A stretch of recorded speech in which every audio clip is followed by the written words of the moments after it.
जय हिंद दोस्तों, नमस्कार, गुड इवनिंग। कैसे हैं आप लोग? मैं उम्मीद करता हूं आप सभी बहुत अच्छे होंगे और आपकी तैयारी मज़े में चल रही होगी।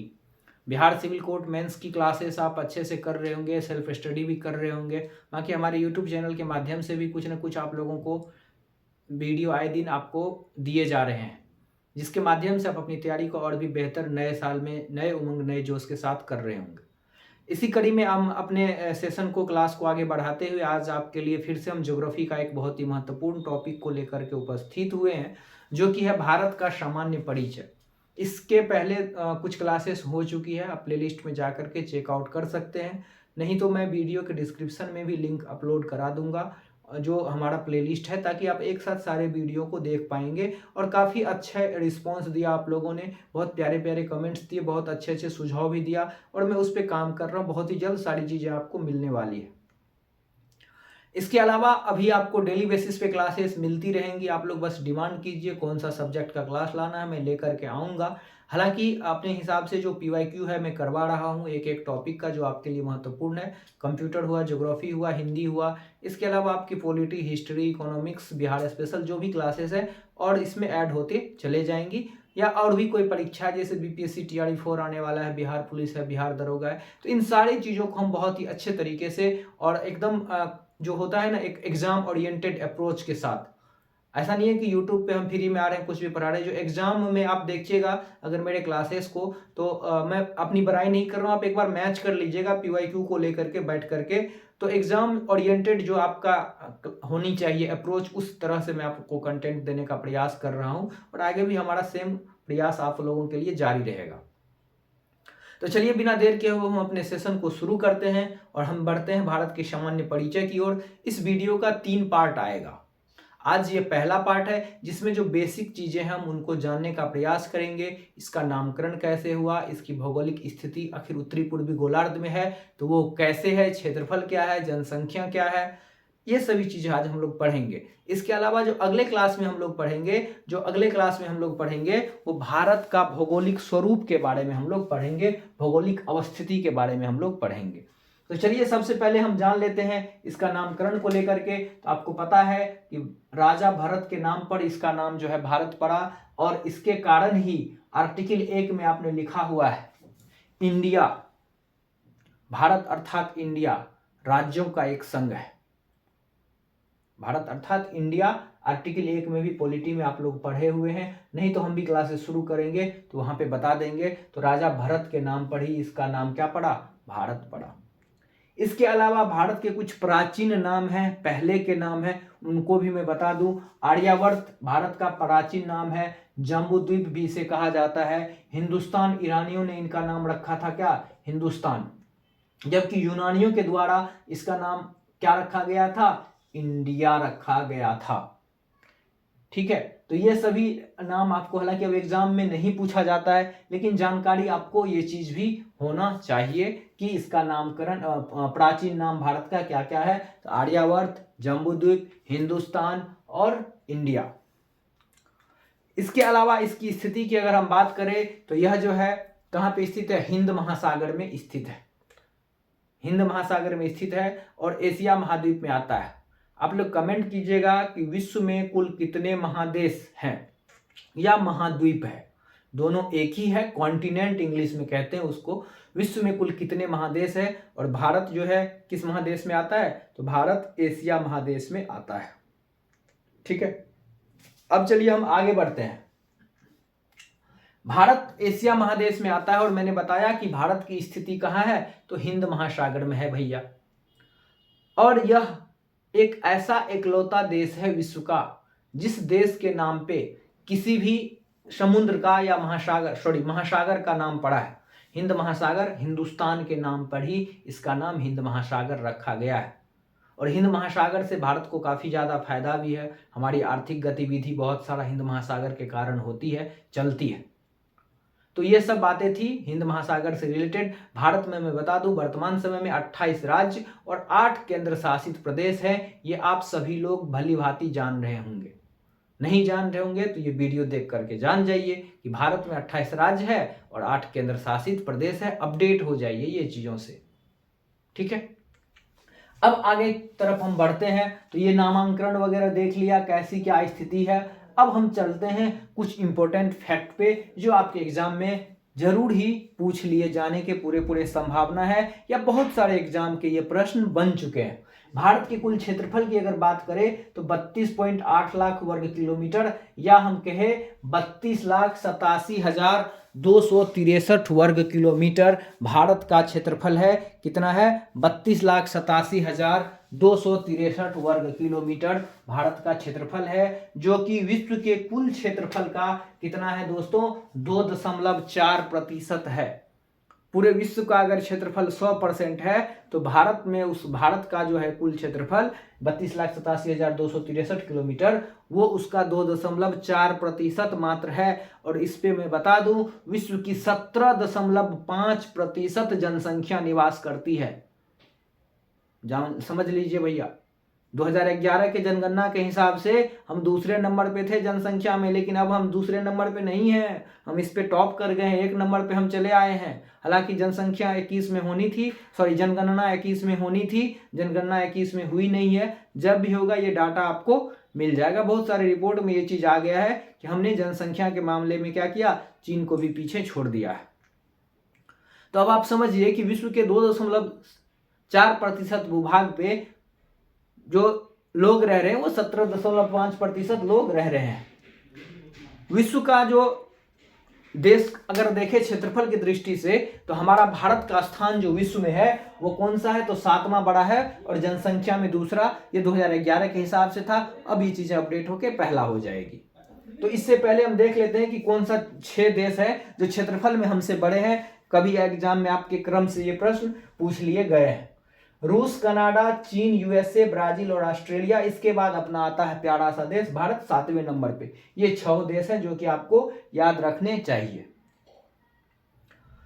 और जनसंख्या में दूसरा है चीन है, यूएसए है। चीन है पहला पे, दूसरा नंबर में भारत है, तीसरा में यूएसए, इंडोनेशिया और ब्राजील 5वां है ये। ठीक है। इसके अलावा जो भारत का क्या कहते हैं, भारत का जो भौतिक विभाजन है, भारत का भौतिक विभाजन, या हम कह ले तो भारत को जो है अलग अलग स्वरूपों में बांटा गया है। भारत का जो अलग अलग स्वरूपों में बांटा गया है, और आपको बता दें कि भौतिक स्वरूप जो है भारत का वो कुल 4 भागों में बांटा गया है। भौतिक स्वरूप में पर्वत, पहाड़ और मैदान, इन 4 भागों में बांटा गया है। भारत का भौतिक विभाजन अलग हो जाएगा, हम उसको बाद में पढ़ेंगे। जो भारत का भौतिक स्वरूप है ये 4 है। बहुत बार ये एग्जाम में पूछा हुआ है कि सबसे अधिक किसका है, तो सबसे अधिक मैदानी क्षेत्र है। कितना? 43.43%। मैदानी क्षेत्र कितना है? तो 43% है। ये आपको याद रखनी चाहिए। इसके अलावा इसके बाद जो है पठारी है 27.7%, पहाड़ी भाग जो है 18.6% है, और पर्वतीय भाग 10.7% है। ये चीज आप सभी को याद रखना चाहिए। तो ये जो है भारत के बारे में इतना चीज आपने जाना। अब एक चीज जो यहाँ पे बच गया है मैं आपको बता देता हूँ। उत्तर पूर्वी गोलार्ध वाला जो पार्ट है, वो उत्तर पूर्वी गोलार्ध वाला पार्ट क्या है और ये कैसे है, तो ये चीज मैं आपको अभी जस्ट बता देता हूँ। तो देखिए ये जो है आपको पता है कि ये क्या है, हमारी पृथ्वी है इस तरह से, और ठीक बीचों बीच जो है क्या जाती है, विषुवत रेखा जाती है। ठीक बीचों बीच ये क्या है भैया, ये विषुवत रेखा है। इसको 0 डिग्री लाइन भी बोलते हैं, या फिर 0 डिग्री लाइन, या फिर इसको भूमध्य रेखा या विषुवत रेखा, तीनों नाम एक ही का है।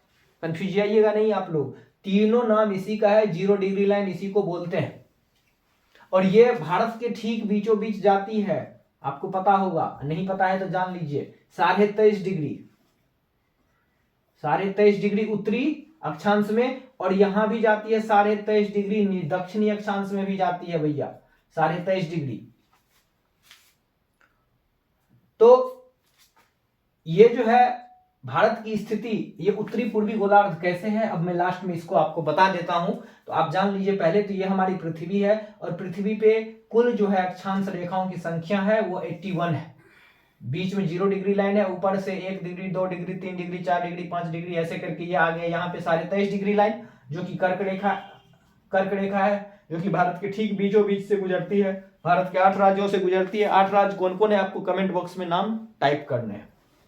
चलिए तो इस तरह से करते करते ये 90 डिग्री पे आया और फिर इधर भी 0 1 2 3 4 5 6 7 करते ये 23 हुआ, फिर यहाँ पे ये 65 डिग्री है और इस तरह से करते करते ये 90 डिग्री पे आया। तो कुल जो कुल अक्षांश रेखा की जो है कुल अक्षांश नंबर ऑफ टोटल जो है अक्षांश रेखा जो है कुल अक्षांश रेखा की संख्या वो 81 है। कहीं कहीं पे आपको 79 भी मिलेगा, तो आपको कंफ्यूज नहीं होना है। ये 90 डिग्री वाला जो लाइन है ये वाला लाइन है, इसको हटा देंगे तो ये जो है 79 होगा। हालांकि ऑथेंटिक बुक में अच्छे स्टैंडर्ड बुक में 81 ही दिया गया, एग्जाम में दोनों ऑप्शन एक साथ आपको नहीं देगा, ये चीज आपको याद रखनी चाहिए। चलिए, तो अब कुछ चीज मैं और बता दूं एक्स्ट्रा। ये मान के चलिए 0 डिग्री है, ये 1 डिग्री है।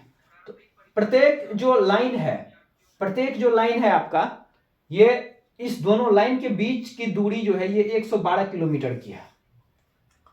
प्रत्येक यानी कि दो अक्षांश रेखाओं के बीच की दूरी कितना है, तो 112 किलोमीटर है। ये आपको याद रखना चाहिए, बहुत ही अच्छा प्रश्न है ये कि दो अक्षांश रेखाओं के बीच की दूरी कितना है, 112 किलोमीटर। चलिए, तो इस तरह से और भारत की स्थिति देखेंगे तो यहां पे है, ये भारत की स्थिति ये है। ये हो गया सबसे उत्तरी बिंदु, सॉरी ये हो गया उत्तरी बिंदु, ये हो गया दक्षिणी, ये हो गया पूर्वी, ये हो गया पश्चिमी, इस तरह से है।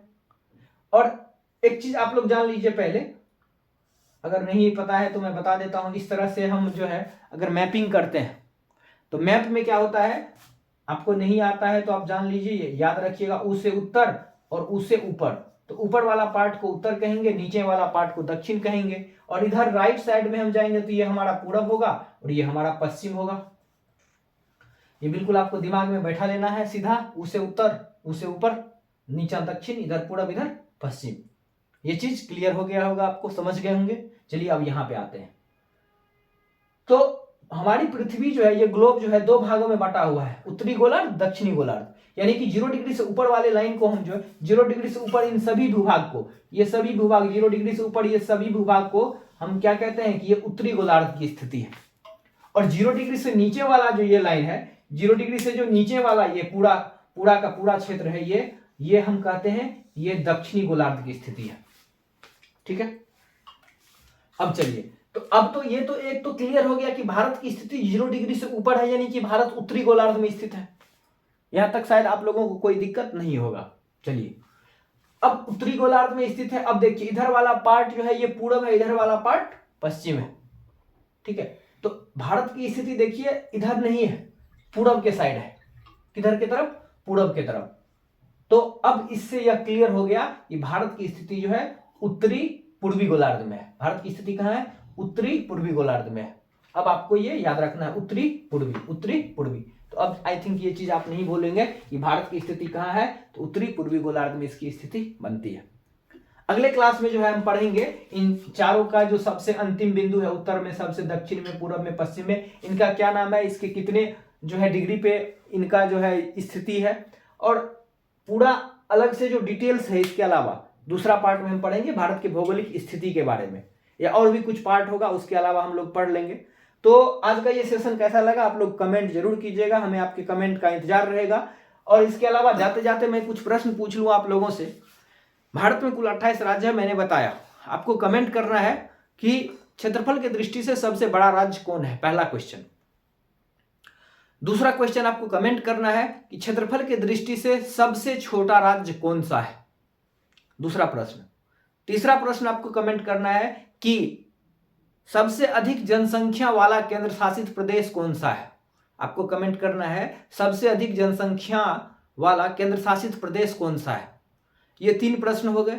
चौथा प्रश्न जो आपको कमेंट करना है वह यह कमेंट करना है कि चौथा प्रश्न जो है आपको, और क्या मैं दे दूं, चौथा प्रश्न जो है आपको कमेंट करना है कि कर्क रेखा भारत के ठीक बीचों बीच से जाती है 8 राज्यों से होकर, वो 8 राज्य कौन कौन से हैं।